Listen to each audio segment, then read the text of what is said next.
Seterusnya, kita pergi kepada Laura H. Chapman. 4 aspek utama iaitu: pertama, pemerhatian yang melibatkan sensitiviti deria dan kedua, semasa mengiringi aktiviti. Yang ketiga, pemerhatian yang perlu diberi. Yang keempat, pengetahuan sedia ada murid. Yang kelima, benda konkret. Yang keenam, minat atau kecenderungan. Dan seterusnya, bahan, bui dan pergerakan. Kemudian, aspek kedua, penerokaan. Ia dijalankan sebelum aktiviti penghasilan. Dan seterusnya, perhatian yang perlu diberi. Yang ketiga, aktiviti mudah dan ringkas. Yang keempat, sesuaikan bahan. Misalnya, murid-murid kenal apa itu alat dan apa itu bahan. Dan menemukan diri murid.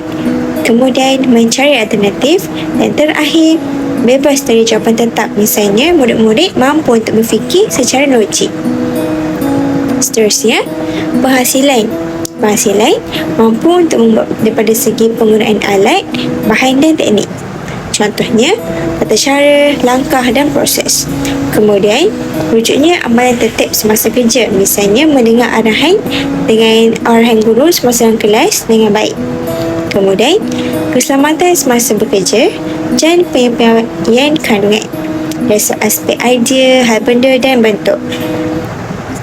Kemudian, kaedah apresiasi dan pelanjutan. Ia melibatkan kenyataan dan unsur efektif. Dan dua jenis aktiviti apresiasi. Ia dirancang khas untuk projek apresiasi. Ia juga mampu untuk dirancang di akhir pelajaran. Seterusnya, perhatian perlu diberikan kerana guru boleh memantau pergerakan murid-murid dari segi psikomotor. Kemudian, pendekatan kreativiti terhadap Laura H. Chapman, iaitu kemahiran menggunakan bahan. Contohnya, bahan yang dipilih perlu memberi kesan terhadap masa untuk menyiapkan karya. Misalnya, guru perlu membimbing murid dalam mengenal bahan dan teknik penggunaan serta penghasilan. Contohnya, sewaktu menggunakan demonstrasi, guru-guru perlu memperkenalkan alat dan bahan kepada murid-murid. Jadi, semasa guru membuat demonstrasi pemilihan bahan, ia mempunyai makna sendiri. Misalnya, penggunaan gunting, kertas warna dan sebagainya.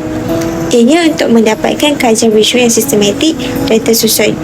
Ia juga digunakan oleh pengkarya untuk memastikan visual dihasilkan bertepatan dengan tema dan objektif semasa guru menghasilkan PDP. Signifikan dengan peringkat kanak-kanak, ia diulang untuk hasil yang baik. Kemudian, 3 tahap perkembangan aktiviti, iaitu yang pertama,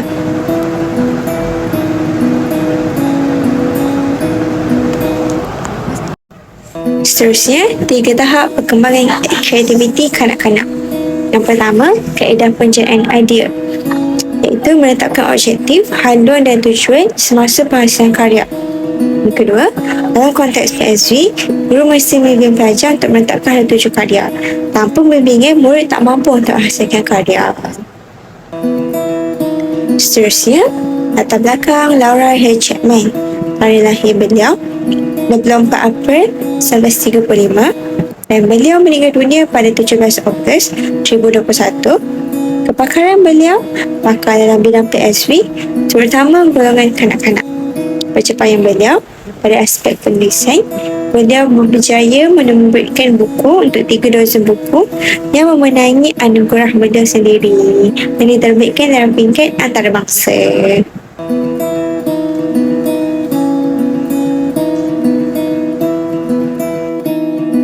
Seterusnya, definisi kanak-kanak. Menurut Kamus Tengah edisi keempat 2017, kanak-kanak bermaksud budak lelaki atau perempuan yang masih kecil, biasanya yang belum berumur lebih daripada 7 atau 8 tahun. Namun, menurut dasar perlindungan kanak-kanak negara, kanak-kanak didefinisikan sebagai seseorang yang di bawah umur 18 tahun seperti yang termaktub dalam Akta Kanak 2001.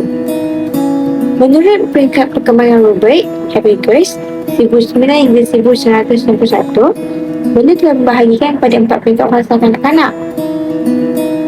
Definisi kanak-kanak yang pertama iaitu peringkat sekolah rendah 6 hingga 12 tahun yang melibatkan kemahiran dalam permainan kerana bermulalah perkembangan fizikal, tulang atau otot sudah bersedia dan keupayaan membentuk moral yang baik. Seterusnya, mula menguasai 3M: membaca, menulis dan mengira. Kemudian, peringkat bayi dan awal kanak-kanak 0 hingga 2 tahun. Ia mencapai tugas perkembangan asas seperti makan, minum, kawalan ketandas dan bercakap. Seterusnya, peringkat pertengahan kanak-kanak yang dikenali sebagai toddlerhood, iaitu 2 hingga 3 tahun. Apa yang mereka lakukan pada peringkat ini? Ia mula melakukan pergerakan yang pelbagai, misalnya merangkak, berjalan, bertatih dan sebagainya. Ia juga berkeupayaan untuk berinteraksi dengan orang lain. Ia juga mampu untuk bercakap sendirian serta berimajinasi dan membayangkan personaliti ibu bapa mereka dan persekitaran dalam situasi dan keadaan tertentu. Seterusnya, peringkat prasekolah 4 hingga 6 tahun. Mereka mula bermain dengan rakan luar dan membezakan apa yang betul dan salah. Ia juga mula memahami konsep ganjaran dan dendaan. Misalnya, kita mengadakan reward dan juga denda sekiranya lambat. Contohnya, sekiranya kanak-kanak tu lambat untuk masuk tidur ataupun lambat menyiapkan kerja sekolah. Dan akhir sekali, mereka mula untuk belajar mengikut jantina masing-masing.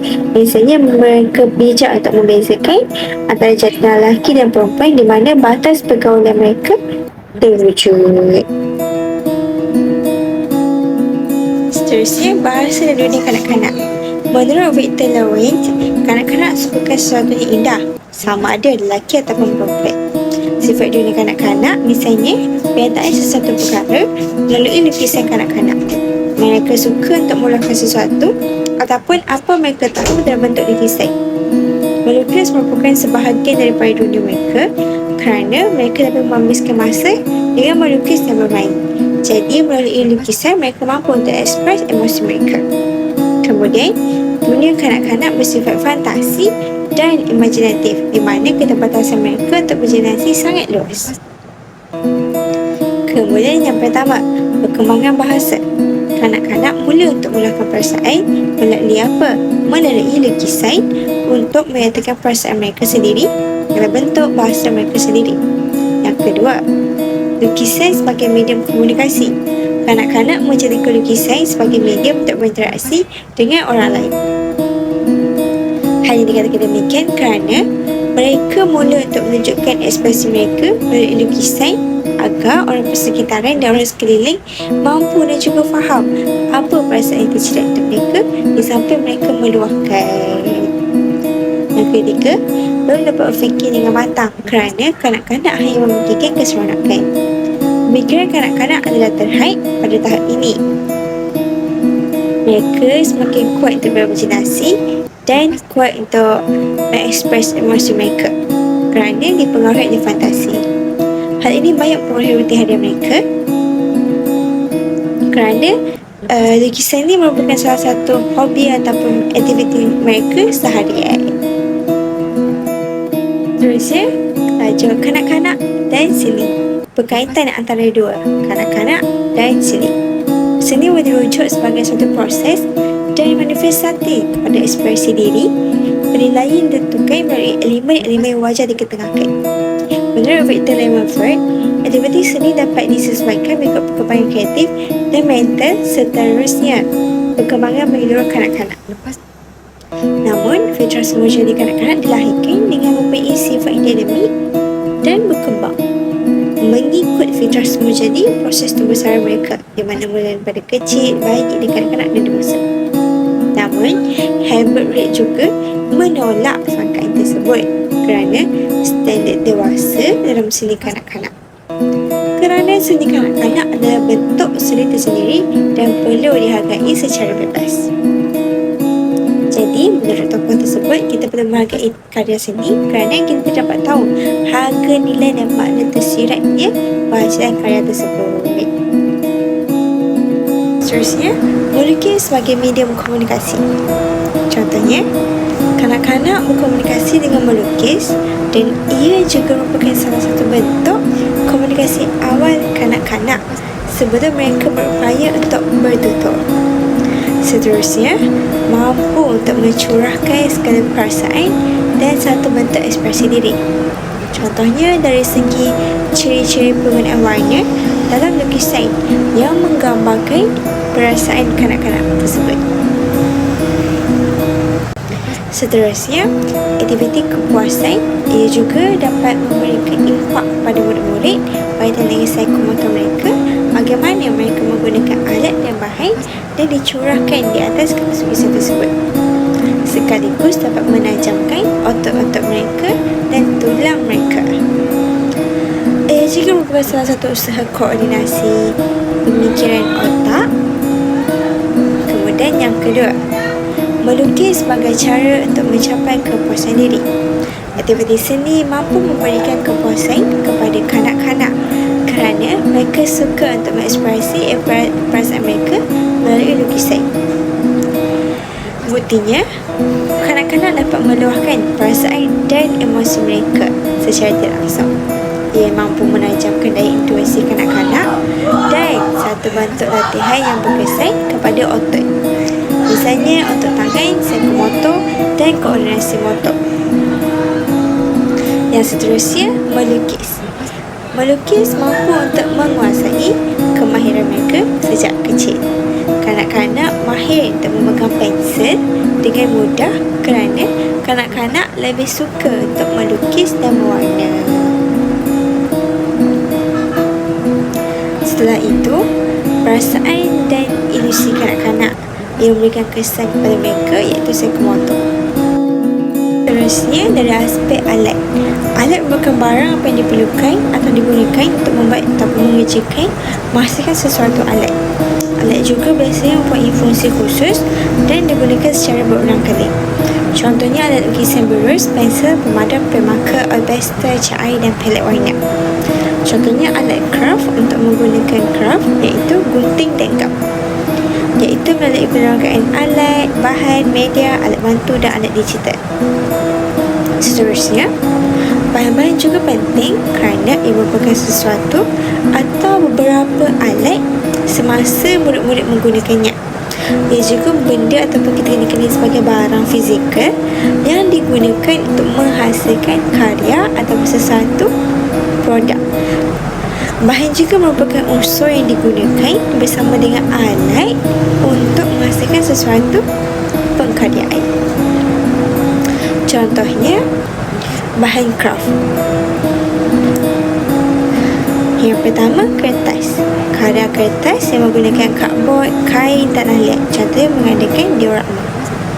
Bahan kertas muda. Contohnya botol, plastik, straw, daun, kayu dan sebagainya. Kemudian, media. Media ini merujuk kepada saluran ataupun kita panggil sebagai platform yang digunakan untuk menyebarkan dan menyampaikan maklumat. Media juga penting untuk memberikan pemahaman kepada segala jenis pengkaryaan kerana ia juga merupakan bentuk komunikasi yang digunakan untuk menyampaikan mesej. Contohnya, kita dikenali sebagai media visual, gambar dan ilustrasi, video dan animasi walaupun putih dan poster. Berikut merupakan karya yang dihasilkan oleh murid-murid. Kemudian, platform media sosial dan laman web dan juga blog. Media auditori iaitu mendengaran, audio iaitu melebih kepada penggunaan audio lah, dan rakaman suara, muzik dan lagu.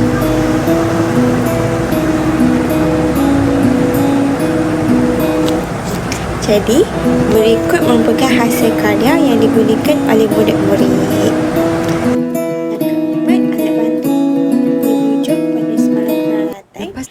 Sumber yang digunakan untuk membantu seseorang melaksanakan tugas atau aktiviti dengan mudah atau efisien. Contohnya, menggunakan puzzle, buat binaan, buku teks, buku cerita dan set permainan pendidikan. Seterusnya, alat digital. Alat digital merujuk pada perisian aplikasi atau peranti teknologi yang digunakan untuk membantu berbagai tugas yang bidang pendidikan. Menghasilkan aktiviti dan pekerjaan, ia bergantung pada teknologi digital dan berfungsi melalui peranti seperti komputer, tablet, telefon pintar. Jadi aplikasi belajar ini contohnya kita boleh ke aplikasi Duolingo, Academy, ABS Mouse. Boleh ke bentuk pula, contohnya ada Photoshop, ada Illustrator ataupun Canva. Alat bermain dan animasi juga terlibat, antaranya Minecraft, Education or Edition. Lepas kemudian permainan untuk membina craft. Jadi guru perlu menyediakan bahan untuk membuat suatu craft yang menarik. Contohnya karya tersebut lepas menggunakan kad manila, telah lihat sudut plastik, batang aiskrim dan lain-lain. Jadi setiap pemain diminta untuk menghasilkan satu craft yang menarik dan menggunakan bahan-bahan tersebut. Lepas yang kedua, mengadakan teka-teki visual.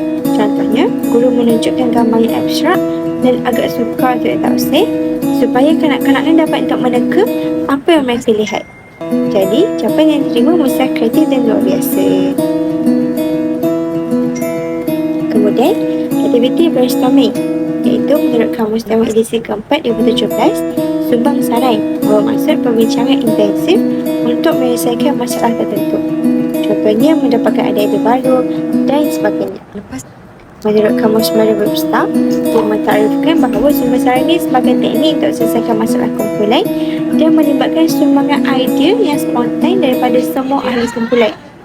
Ia juga mampu untuk memikirkan idea atau satu lebih individu dan berusaha untuk merangka dan mencari penyelesaian kepada masalah yang dikenali sebagai Webster 2050. Menurut Alex, beliau juga lahir pada 24 Mei 1898 di US dan meninggal pada Mei 1996 di Buffalo, US. Dia dikenali sebagai seorang yang seorang ahli teori kreativiti dan perniagaan kerana beliau lah yang memperkenalkan teknik sumbang sarai. Beliau juga merupakan pengasas bersama Benton, Barlow dan juga Observatories sebagai video. Jadi, the journey of brainstorming iaitu menurut website pengertian sumber sarai pada asalnya dibina oleh Alex, iaitu melalui bukunya yang dikenali sebagai Applied Imagination. Syarikat video ni majalah ingin simpan iklan sebab dia boleh berkembang pesat. Jadi, ilmu yang dikenali oleh Alex ni semakin turun-temurun dan menjadi sebagai salah satu manfaat pada generasi sekarang.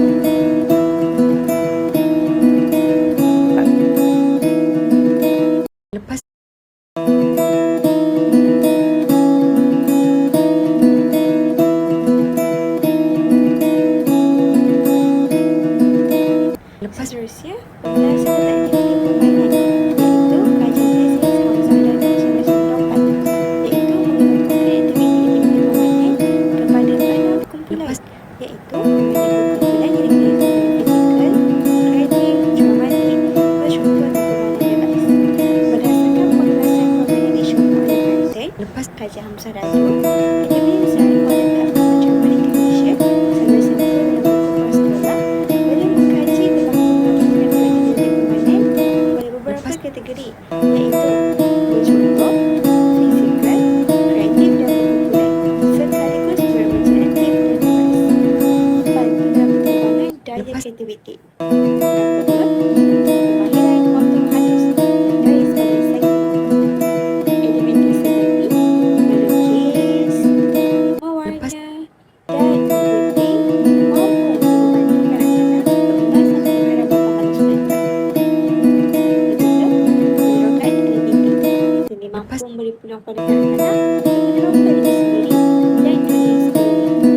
Yang keempat, penyelesaian masalah. Ini menggunakan kreativitas dan kebolehan untuk menyelesaikan masalah melalui eksperimen, warna, bentuk dan unit. Yang kelima, pembangunan emosi.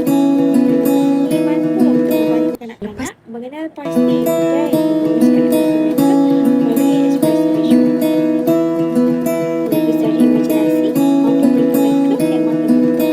Lepas yang kedua, origami.